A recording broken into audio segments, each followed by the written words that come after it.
Welcome, everybody. As people are starting to log in and be part of our webinar here, we'd like to thank you for joining us today, and we'd like to get started and introduce what we will be discussing. We're really excited about the subject matter that Trevor will be covering with us. There are a lot of possibilities, and there's been a lot of interest in these topics. My name is Ryan Day. I'm the President and CEO of ZAACT. We are pleased that you chose to take time out of your busy schedule to join us today. And thank you for your time. Let me introduce Trevor. Trevor Seward is a Senior DevOps Engineer with ZAACT. Trevor is a valued ZAACT team member.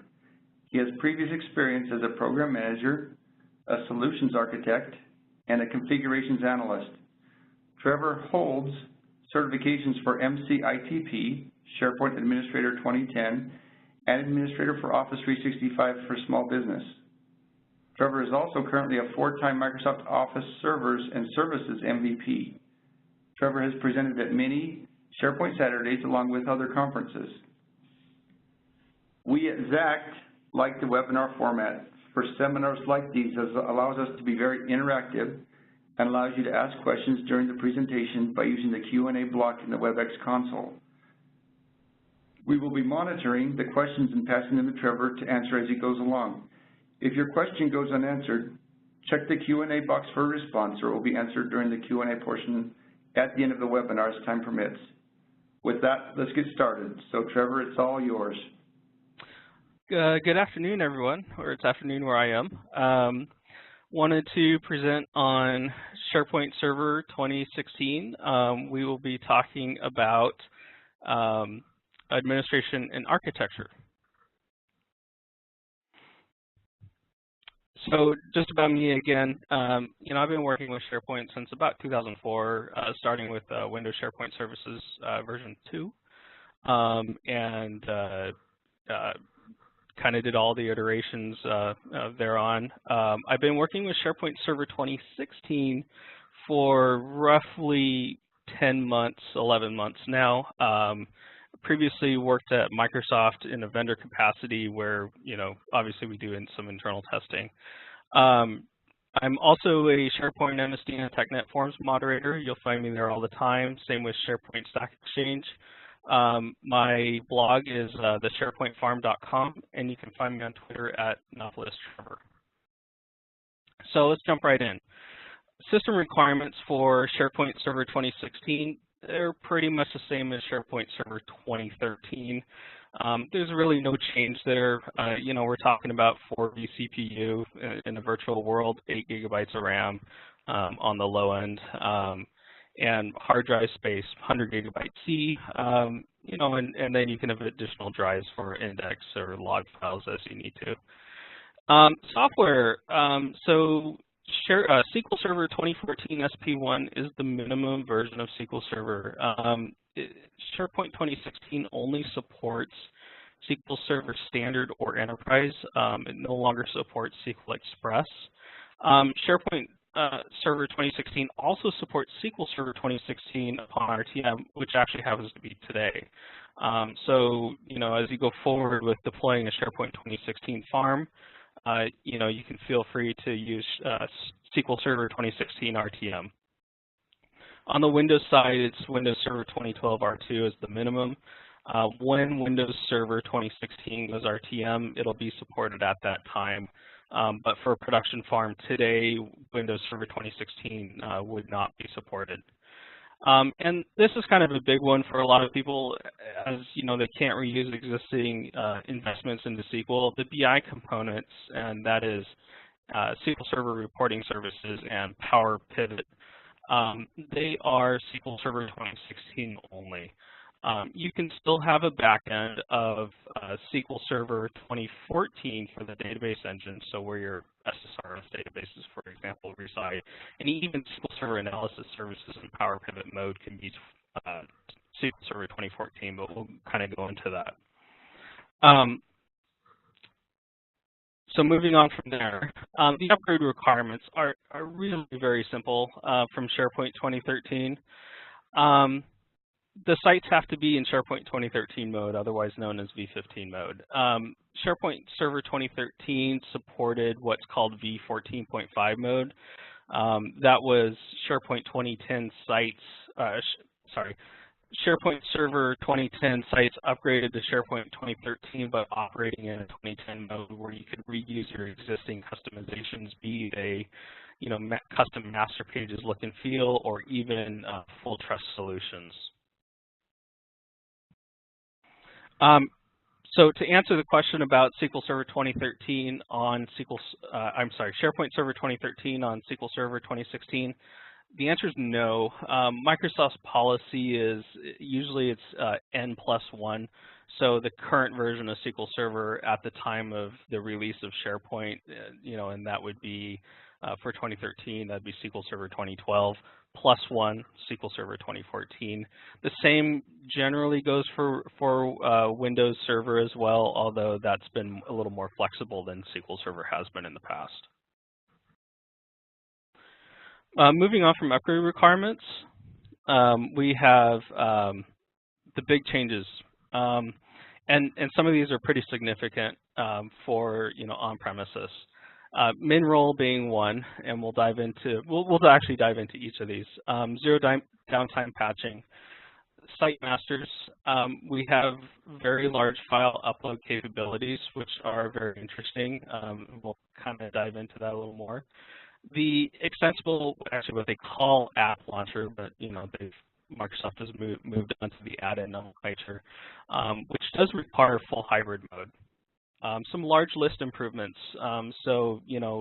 Traditionally, administrators and users have struggled with lists that have more than 5,000 items.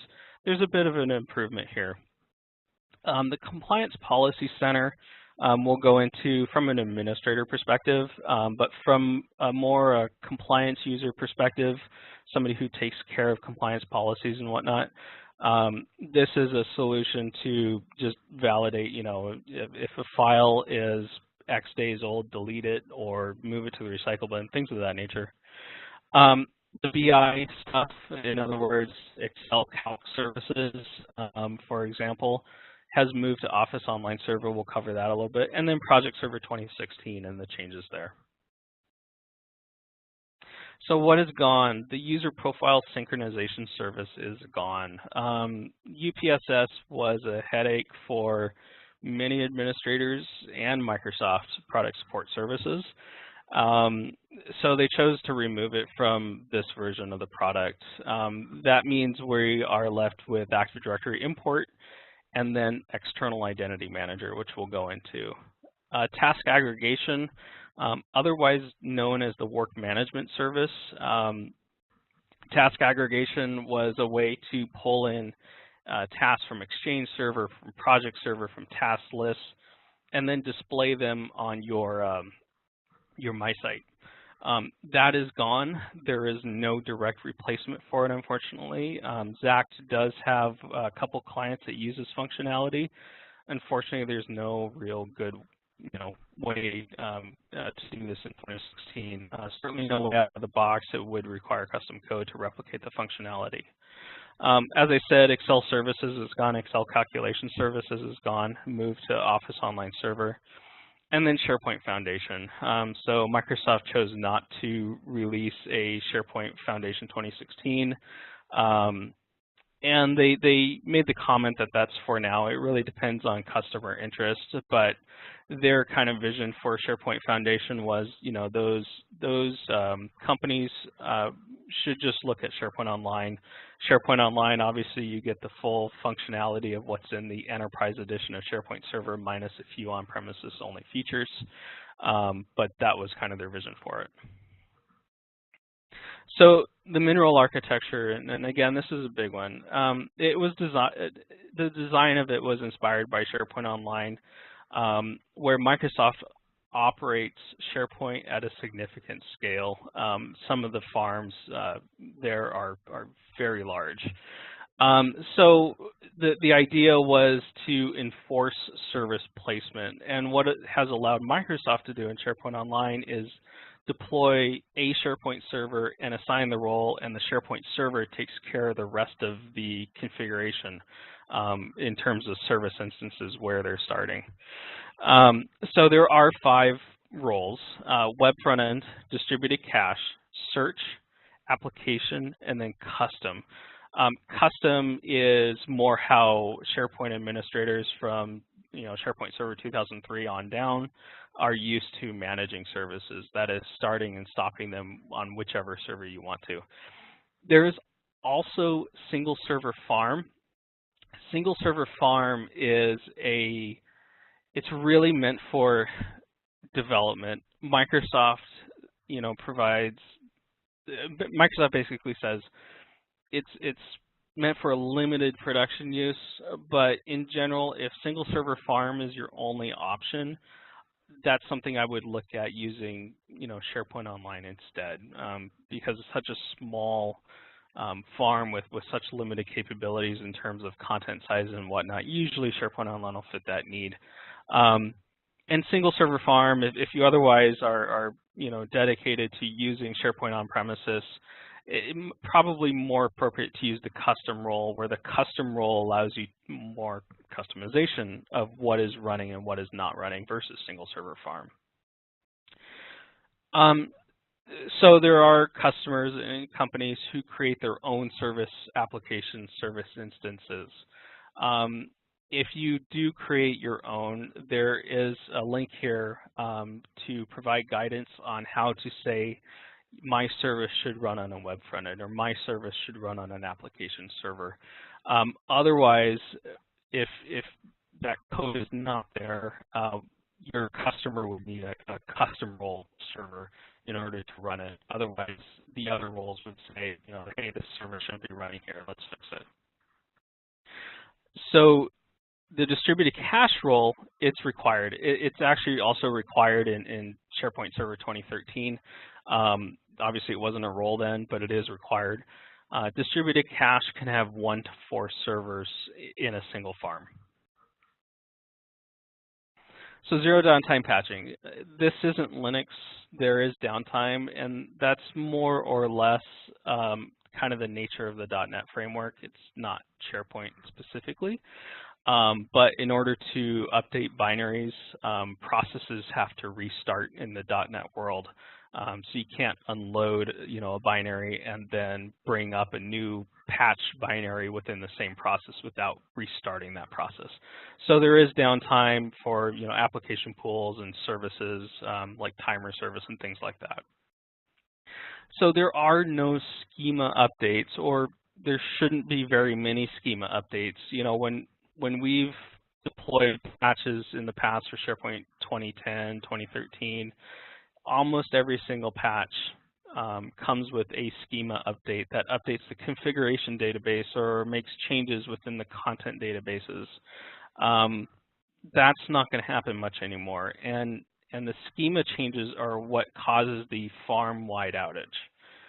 So we hopefully won't have very many of those with SharePoint Server 2016. They're now calling what we used to know as cumulative updates public updates, but for the community, it's kind of interchangeable. These will come with 1 or 2 executables. There's a base patch and then a locale patch. The base patch patches the files and binaries that have no language dependency, and then the locale patch does the opposite. It patches the files and the binaries that do have locale information in them, so English or Japanese or German and so forth. They're both required, and again, the locale update, there's just one, and it does contain English along with all the other languages that SharePoint Server 2016 supports. Site masters. This was another kind of big change. This also known as or used by the feature called fast site creation. It allows you to more quickly provision sites from a master template. The master template is stored on a per content database basis. So you would create you'd use the new-sp site master to create a specific template based off of a specific site that you already have. You can, obviously get them into a variable and you can remove them. And out of the box, the only site master that's actually created is the My Site site master. Microsoft tried to do this with standard team sites. It unfortunately didn't work out. In fact, deploying a team site, so STS-0, from a site master usually took 1 or 2 seconds longer than deploying it normally with new-sp site or from central administration without the site master in place. So that is another thing too, is once a site master has been created, if you're deploying a site collection based on that template that you've created a site master for, there's no additional switches or anything that you need to do either in central administration or if you're using new-sp site. It will recognize that I have a template for this particular site template as a site master and just use a site master instead. Obviously, besides my sites, which are deployed from a site master by default, I see this used more for repeatable, customized templates that you might have deployed to the farm. So, huge files. In the past, SharePoint's been limited to 2 GB maximum upload. This is kind of a historical artifact from when SQL Server didn't have a field or a field type rather to store more than 2 GB of binary data. Many years ago, though, SQL introduced a varchar max field type, and that resolved that issue, but it was never corrected on the SharePoint side. So now, really you can have as big as a file as you want to. You can set the limit much higher, than you have been able to in the past. The general recommendation is no more than 10 GB. Obviously, you can go higher. Would I recommend it? Probably not. Because this isn't really meant for your ISO collection. I see this more, the larger file size is rather more used for things like AutoCAD or, perhaps, video editing, things of that nature, where 2 GB wasn't enough. 10 GB maybe, but, maybe you need to go to 20, 25. It's something that you'll want to test within your environment to make sure your environment can handle it. If it can't, then you need to go with a smaller value. So in terms of, so in the past, SharePoint 2007 through 2013, actually including 2016, you can set a maximum file size based on the file extension. So you could say, .slxx can only go to 1 GB, whereas every other file can go to 2. If you specify file size maximum extensions in SharePoint 2016, they are still limited to 2 GB. So unfortunately, that limitation was not removed. Another big issue with SharePoint Server 2016 that I found is your upload speed is limited to about 70 megabits per second. This is due to the new upload control that's implemented in SharePoint Server 2016. The way it reads the file from your client as you're uploading it to SharePoint does limit it to about 8 megabytes per second. This is hopefully something that Microsoft will look at in the future, but no guarantees. I believe this was actually taken from a kind of testing they did with SharePoint Online, where the drag and drop control, where you can drag files from your desktop to a library, or you can go to the upload button and select a file from there. I believe in SharePoint Online that's also limited to about 70 megabits per second. So when you're dealing with files that are roughly 100 megabytes or larger, you may run into this particular issue. There's really nothing you can do about it until Microsoft decides to make a change if they do so. Unfortunately, it's controlled by a file that's within the 16 hive or on the disk of the SharePoint server. So while you can technically exceed that, and in my testing, I can actually, change a file to get more bandwidth than I could out of SharePoint 2013. So what I tested was a change in this file that gave me about 950 megabits per second over a gigabit connection in SharePoint 2016, and then with the same configuration in SharePoint 2013, I'd get between 650 and 750 megabits per second. So this is a drastic reduction for SharePoint 2016 versus previous versions of SharePoint. And just to be aware of it, it's only for files that are 100 megabytes or larger. Anything smaller than that, it's not looked at, but again, you probably won't notice that, regardless. So user profile synchronization, like I said, there's no more user profile synchronization service. There's obviously still a user profile service. UPSS provisions a sync database. There is still a sync database provisioned with when you create a user profile service application. However, there's no content within that database. There's no tables, there's no stored procedures, and so forth. If you provision the user profile service from central administration, the sync service database name is not customizable like it was in SharePoint 2010 and 2013. This means you'll end up with a database that has a GUID on the end of it, which many people do not like. So I'd recommend, doing this through PowerShell instead, where you can control the database name if that's what you need to do.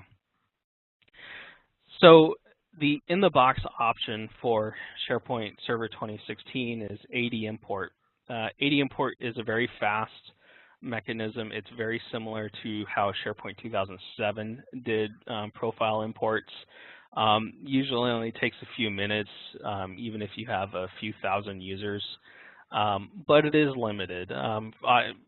Obviously based on the name, you can't export from SharePoint back to Active Directory, which is fine in many cases. One of the big limitations, however, is that it cannot import thumbnail photos. So if you store photos in Active Directory, AD import will not import those. So we've had a few customers at ZAACT who have had that need, and we have to go the alternate route, which from Microsoft is Microsoft Identity Manager. Microsoft Identity Manager is the new name for Forefront Identity Manager, which is what backed the user profile synchronization service. So what it allows you to do is basically, create the management agents for Active Directory and for SharePoint. It gives you all the features that the user profile synchronization service gave you. It can do multi-forest. It can export from SharePoint to Active Directory. It can pull in thumbnail photos from Active Directory into SharePoint. You can get more sophisticated with synchronization service or the Microsoft Identity Manager by creating your own custom management agents, which are unfortunately coded in either C# or VB.NET, so you probably will need a developer to help. You could reach out and grab data from a some SQL database that appends data to a user, HR information and whatnot. So that functionality, unlike SharePoint Server 2013 with user profile synchronization service, is not out of the box. That is BDC connections or pulling profile data and appending it from a BDC connection that you'll have to build custom. With regards to licensing for MIM, licensing is now free with Windows Server. So as long as you have a Windows Server license, and I believe it's software assurance that you need, you can get the Microsoft Identity Manager synchronization service. MIM encompasses a bunch of different products. with the exception of the synchronization service, which is what we use for SharePoint. They're all pay for either by server or by user. So just the synchronization service is free. Microsoft has published a PowerShell script that makes it easy to deploy the management agents, to MIM. Basically, the solution requests, the forest name, some credentials, what organizational unit that you want to synchronize. Do you want to import or do you want to export pictures? You plug in that information and it creates the entire configuration. There's some follow-up steps, including the process of automating the synchronization. However, with the GitHub link that I posted there, which is where this solution is, there's also a Word document that covers those additional steps that need to take place. So large list improvements. Historically, the 5,000 item list item has been a problem in various cases. Generally, you don't want to exceed 5,000 items because it's hard to read 5,000 items for a single user. But there are obviously legitimate reasons to be able to parse through 5,000 plus items. So by default on SharePoint Server, the list view threshold is set to 5,000. Administrators can increase it. In SharePoint Online, they cannot. But that can have a negative impact on SQL Server performance. So the reason the 5,000 number was chosen was because SQL performs what's called an lock escalation. So below 5,000, it is able to lock each row that it's reading from. But once it gets to 5,000, plus one, what ends up happening is SQL Server escalates that lock from locking each row to locking the entire table. The problem with locking the entire table until your read is done is that everybody else is locked out from reading it. So if you have a very busy content database with lots of site collections, all of that list data, including document library data, not the actual document data, but the what's displayed in the document library with regards to the file name and so forth, that's all read from the same table, even if you have multiple site collections. So one site collection that might have 30,000 plus rows in a list, and they need to view all 30,000, and the administrators allowed it, might impact another site collection that's has just a few hundred rows to read. It all depends on timing and usage, so it's not a universal yes, you will run into issues. But Microsoft has made improvements here. There is a timer job that runs on a nightly basis that looks for lists across all of the web applications, all of the site collections that have greater or equal than 2,500 items.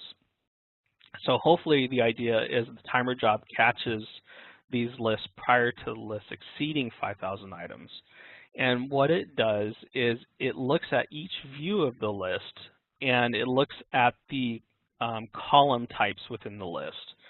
So if it finds a view that your users can use and it finds a valid content type, or I'm sorry, column type, it will try to automatically create an index. So you can see in this picture here, we have an index column. It's a Boolean field, a yes/no field. And in parentheses, it says automatically create an index. That's the key to you and to your users that SharePoint has created the index on your behalf. Creating indexes was kind of something hidden behind the scenes. Users didn't quite understand it. Now that Microsoft is automatically doing it, hopefully things get better. There are other more or less hidden engineering improvements as well to prevent hitting that 5,000 item limit. To give you an example, I was able to create a list with 30,000 items, and using the default all items view, I'm still able to view it without hitting the list view threshold. So just because you have 5,000 or more items in a list does not mean that you're going to hit the 5,000 list item list view threshold. And nobody can directly tell you when you will hit that threshold. So the Compliance Policy Center, again, I just want to cover this on an administrator perspective, not actual use of it. You can have one per web application. It's a site template that is deployed from either PowerShell or central administration. The Policy Center #0 is the template name. You cannot, or I should say your users rather, cannot deploy it from self-service site creation. So if you have that enabled on a web application where users can go and pick out a template that they want to use, they will not be able to deploy the Compliance Policy Center. That requires a SharePoint administrator or farm administrator to do so. Within the web application, within the property bag, there is a new property called Policy Center URL. And this is the full URL to where the Policy Center has been deployed to, or the Compliance Policy Center has been deployed to. And this is what, during site creation, this is what's looked at to determine, can I create a Compliance Policy Center? If it sees that property bag, value in there, it won't allow you to create it. So if you ever run into a scenario where, something happens to the Compliance Policy Center, and obviously you should try to delete it or repair it. But if the property bag value of Policy Center URL sticks around, you'll want to clear that property bag value. So SQL Server, which one? In terms of, choosing SQL Server 2016, which you can as of today, or SQL Server 2014 SP1 as a database engine, it's not too important in terms of SharePoint, as long as it's supported by Microsoft. I think existing investments in SharePoint or in SQL Server 2014 are fine. If you're using always on, the 2016 database engine does have improved log transport performance. Don't upgrade just because it does. Determine, are you having log transport performance issues? And if so, then maybe look at an upgrade. But otherwise, there shouldn't be any reason to immediately move to SQL Server 2014, or I'm sorry, SQL Server 2016. Especially since the licensing costs and the expense of SQL Server is very high, especially for the Enterprise Edition. And just a reminder, for Workflow Manager, that still has a maximum version of SQL Server 2012. So Workflow Manager, even with the most current update, which is Cumulative Update 3, which came out last November or early December, still only supports SQL Server 2012 with all of the service packs. So the business intelligence changes. So SharePoint Server 2016 requires SQL Server 2016 for the BI stack, so SSRS, Power Pivot, and Power View. This means that if you had BI in SharePoint Server 2013, you're looking at a licensing upgrade from that perspective. I would say most of what I thought were pretty cool new SSRS 2016 features, such as HTML, the Power BI integration, and then the mobile view for SSRS, they all require native mode. The SharePoint integrated mode did not get these features. So if mobile or HTML5 are important for you and your organization, it may be time to look at breaking out SSRS from SharePoint. It really depends on how you're using it as to whether you can, want to make that jump. So in SharePoint, Power Pivot and Power View, they continue to use Silverlight, which is kind of a bummer because that means using Internet Explorer and, for the time being, Firefox. Chrome and Microsoft Edge do not support the necessary functionality anymore to support the Silverlight plugin, much like Flash. Power View itself is considered a deprecated technology, more or less replaced by Power BI. There's not a one-to-one functionality match there, but that's kind of Microsoft's vision there. So SQL Server Analysis Services 2014 in Power Pivot mode can still be used with SharePoint Server 2016. But for Excel Client 2016 compatibility, Microsoft is recommending SQL Server Analysis Services 2016. This is to support things like Power Query and various DAACT functions. So, you know, if you're still using Excel 2013, this is of no impact. But, you know, again, typically Analysis Services is installed on its own server due to its memory usage. You know, it's outside of SharePoint, outside of your database engine. So you can kind of play around with when you decide to upgrade this. In terms of actually upgrading an entire BI stack, Microsoft has the bottom-up approach. That is, your database is first, Analysis Service second, Office Online Server, then SharePoint, then the SharePoint BI components. One big change, because Office Online Server did take over many of the BI functionalities from SharePoint Server.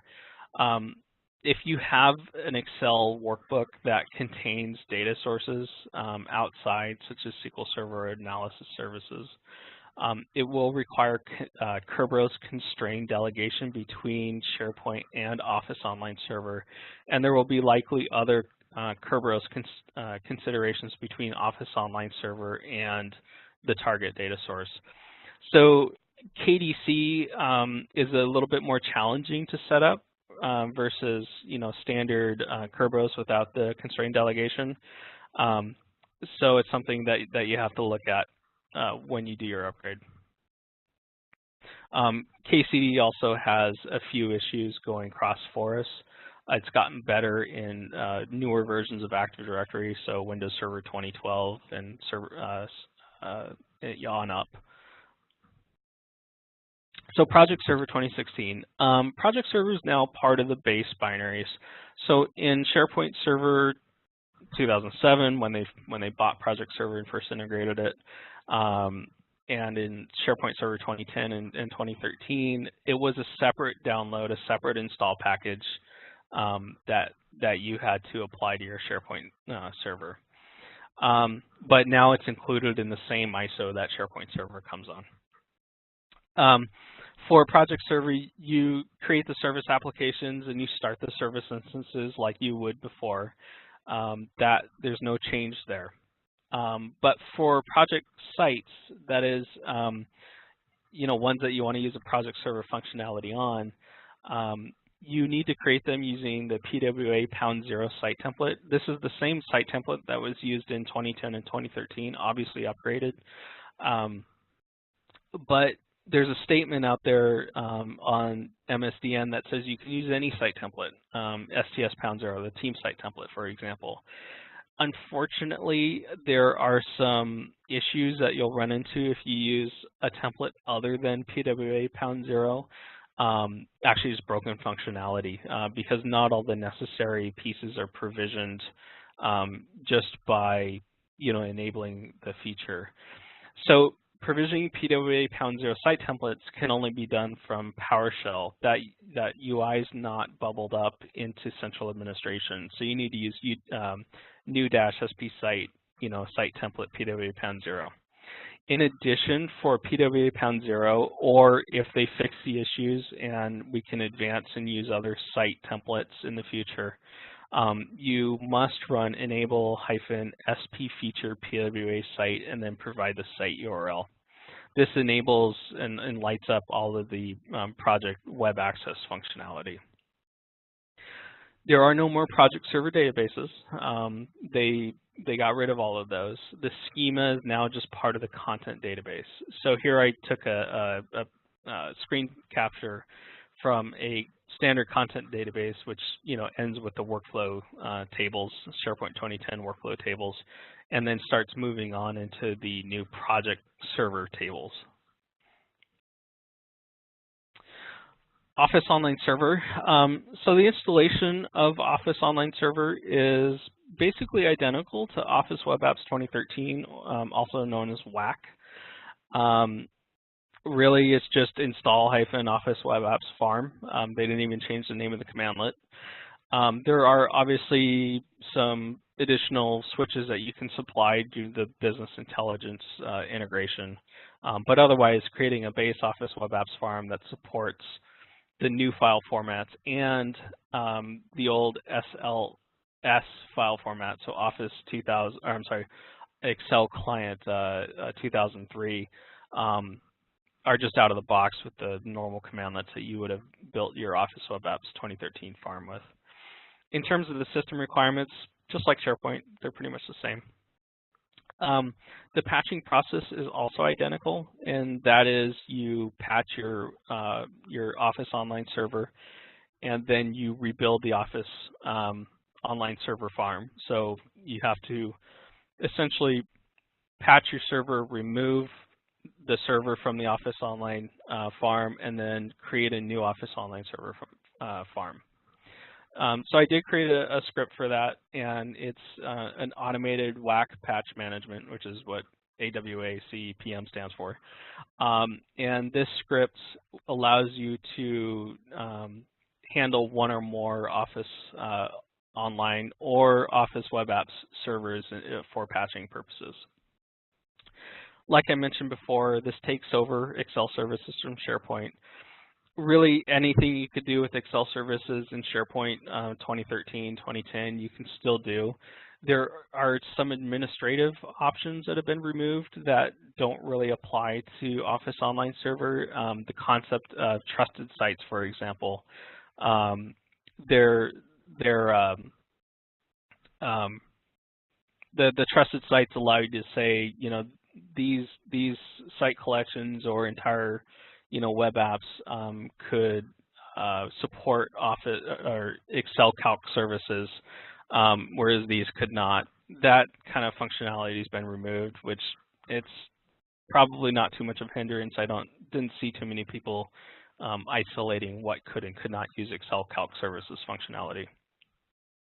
So the Kerberos delegation between Office Online Server and the target data source, it uses the Office Online Server machine account. So that would be machine name followed by a $sign. In SharePoint Server, when we would use Excel calculation services, we would use a dedicated service account that was running the Excel calculation services application pool. So that is a bit of a change. It means that, you know, for your target data sources, you need to supply permission, the appropriate level of permission to the data source with the machine account rather than a specific, you know, user account.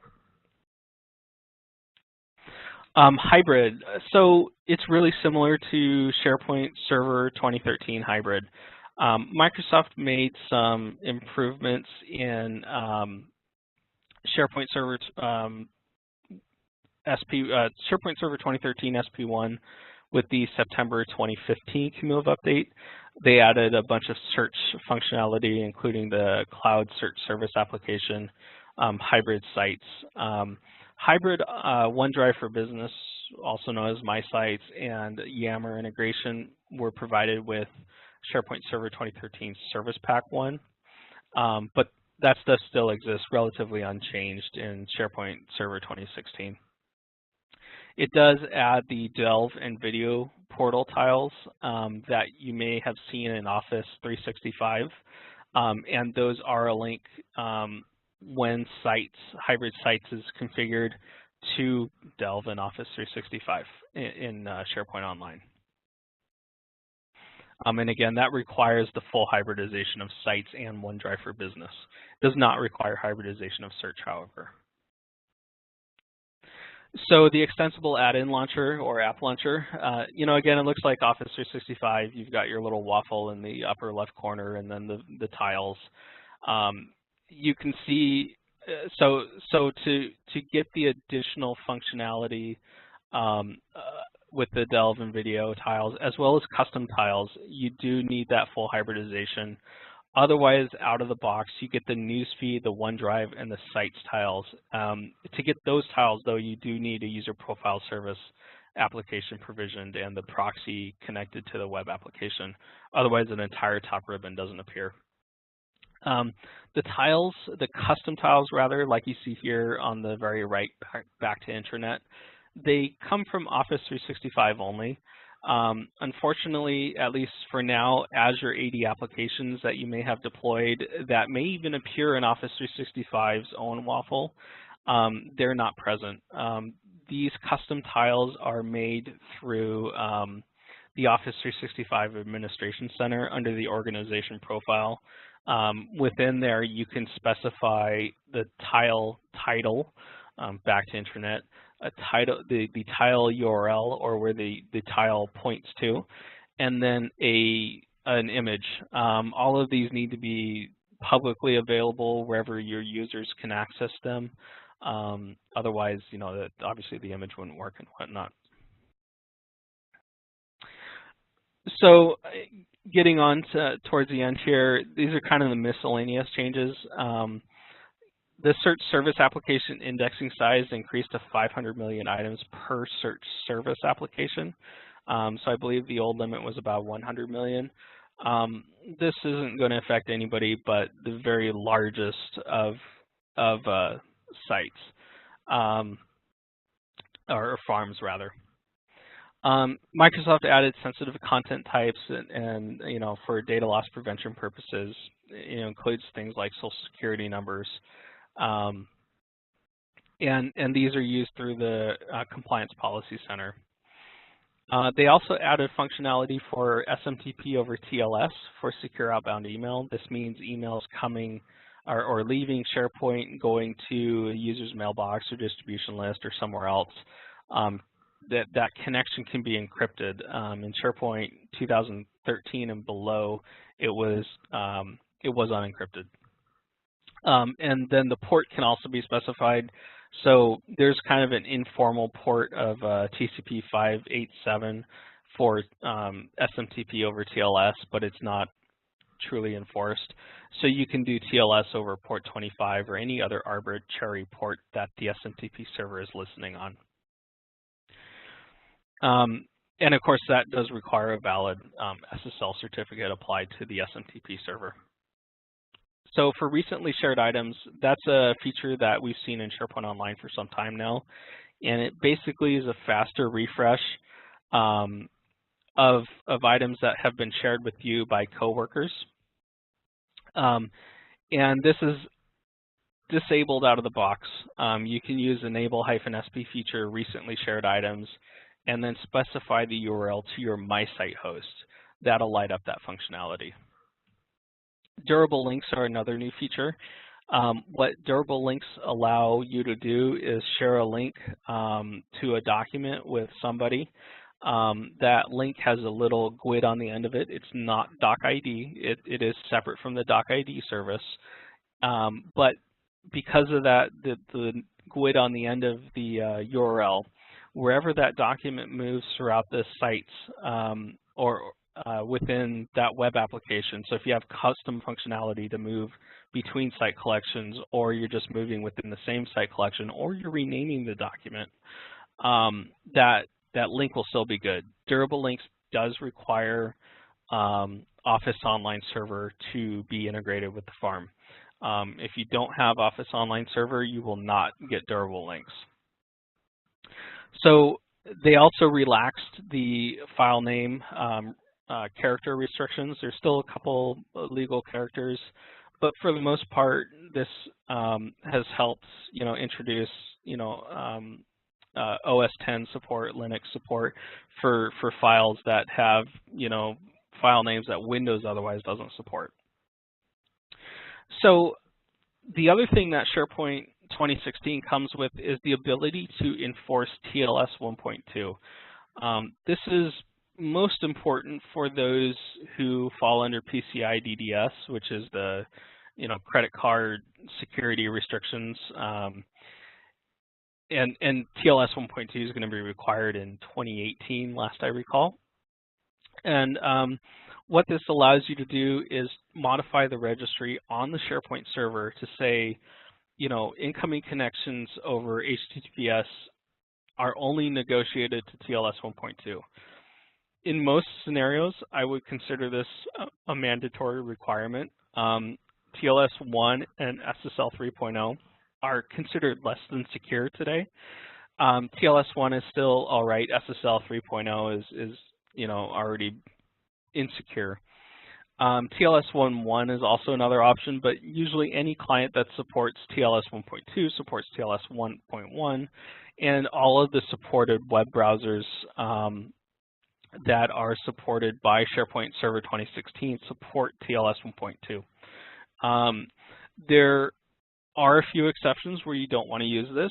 If your users are used to using Explorer View, that is, going through Windows Explorer or mapping a drive to a SharePoint document, site. Unfortunately, even in Windows 10, the WebDAV client, which is how you access this behind the scenes, does not support TLS 1.2. It still only supports a maximum of TLS 1.0. There may be a few other scenarios where you would need to test to make sure that this is a supported solution for you. You can implement this on a per machine basis through a registry script. I've also provided here a group policy ADMX file, which you can apply across many machines instead.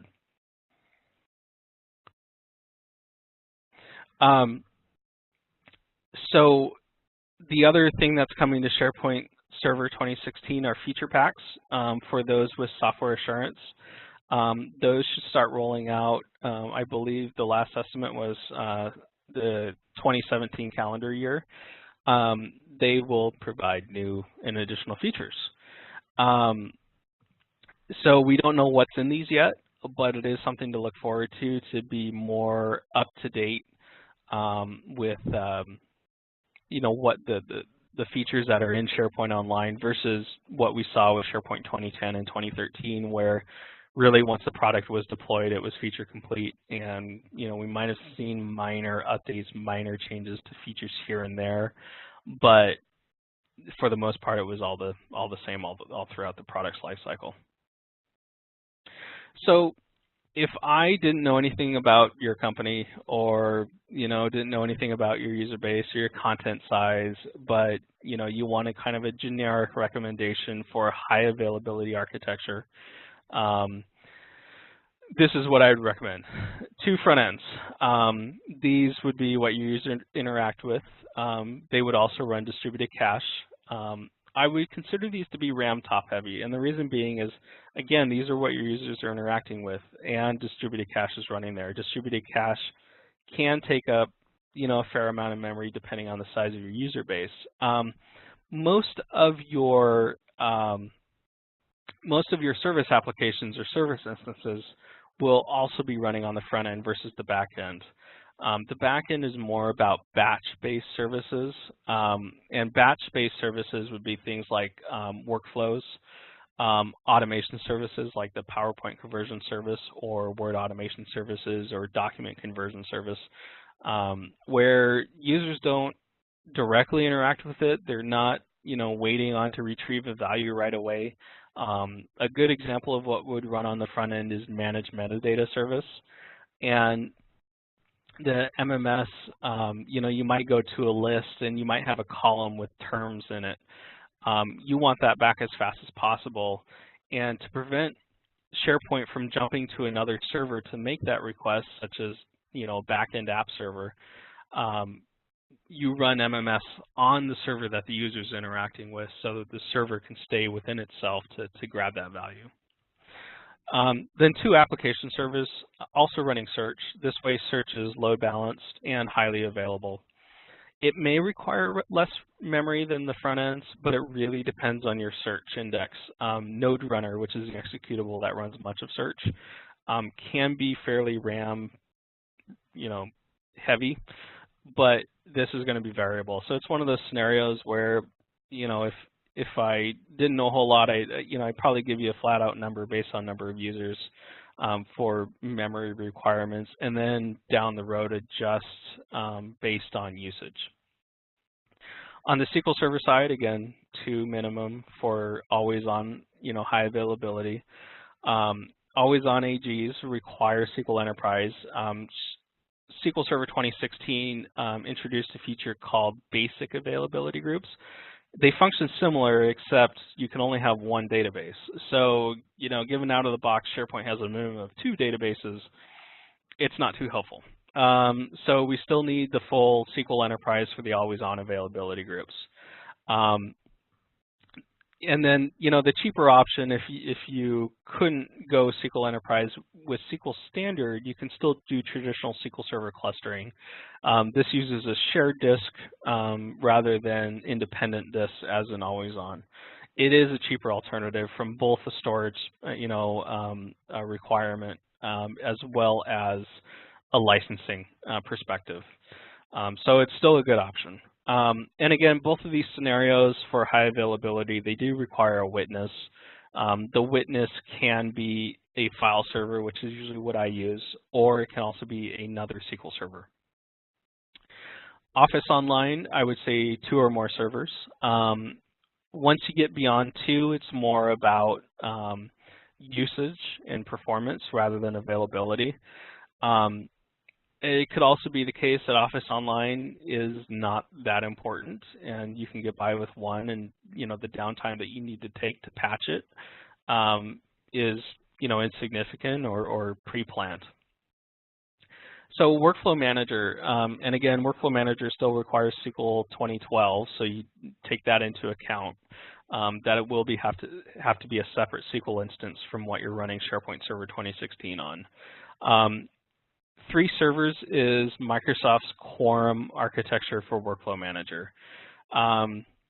The architecture for Workflow Manager is 1 or 3 servers. You can't do 2, you can't do 4, and so forth. So instead of just choosing 1 server, where if that 1 server is offline, I'm not running workflows, I would do 3. And in reality, most companies that I see don't use Workflow Manager so heavily that they need separate Workflow Manager servers. You could run it, Workflow Manager itself, that is, on your 2 application servers, and then choose one of the front-end servers to run it on, rather than creating dedicated servers. The other option there might be you run it on the 2 app servers, and then you have another server that just runs Workflow Manager, so you're also not running it on the front end. I would strongly recommend SSL everywhere. SharePoint 2013 and 2016 make use of OAuth 2 quite a bit, and OAuth 2 itself has no encryption, no security, so you can intercept it on the wire and then replay the token. And replaying the token gives you the ability to impersonate that user. So if I make a request as Trevor to a document and I'm not using SSL between SharePoint and Office Online Server, somebody could intercept that token and then view the same document as me without knowing my username and password to Active Directory, for example. So it's really important to use SSL, even if it's an internal-only scenario. It also ends up providing you the ability to easily expand to using SharePoint as an extranet should the need arise in the future, because you're likely using a public certificate authority for your SSL. Just makes it easier. So the same would be true if you were integrating Workflow Manager. Users don't directly interact with Workflow Manager. It's SharePoint talking to Workflow Manager on your behalf. But again, that uses OAuth tokens, and it is significantly more secure to use SSL in that scenario. It's also important, though, to use SSL on SharePoint itself for your SharePoint web applications. The same principle applies there, because the OAuth token and information would be sent back in plain text rather than securely over SSL, or encrypted rather. So that ends our presentation. Be happy to take any questions, and if Ryan, if you have anything to chat about, that'd be great. No, I appreciate it, Trevor. You've done a fantastic job. Just the one question that has been asked is, will this be recorded for future viewing? The answer is yes. We will get this up on our website within the next couple of days, and then we will send out an email to those that have registered for the event so that you can access it easily. Cool, great. If anybody else has any questions, feel free to put those in the Q&A section, and Trevor will be staying online for a little while to make sure we get all those answered. Otherwise, you know, I appreciate everybody attending. It's been great to actually do my first webinar, so that's awesome.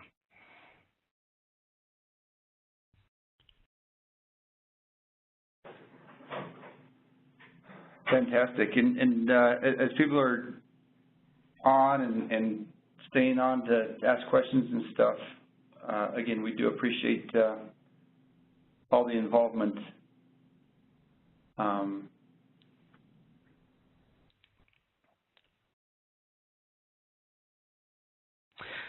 So Auto SP Installer, yes. Adam Lalissette, I'm sorry. Yes, Brian Lalissette has upgraded Auto SP Installer for 2016. You know, honestly, personally, don't use it myself. And the reason being is Auto SP Installer is pretty heavyweight, and I realize that works for a lot of people, which is great. I prefer more lightweight targeted scripts rather than a big script defined by XML, but that's just me.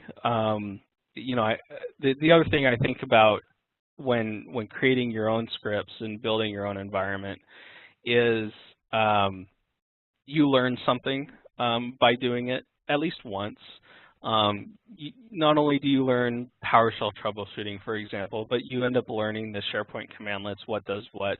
Auto SP Installer hides that from you, which I think works in many scenarios, and it's very easy to deploy. But that's just me. I prefer, you know, lighter weight kind of individual scripts to perform each action. Fantastic. It looks like that's all the questions that we have, Trevor. So again, appreciate your webinar and appreciate everyone's involvement. All right. Thank you, everyone. I appreciate you attending. Thank you.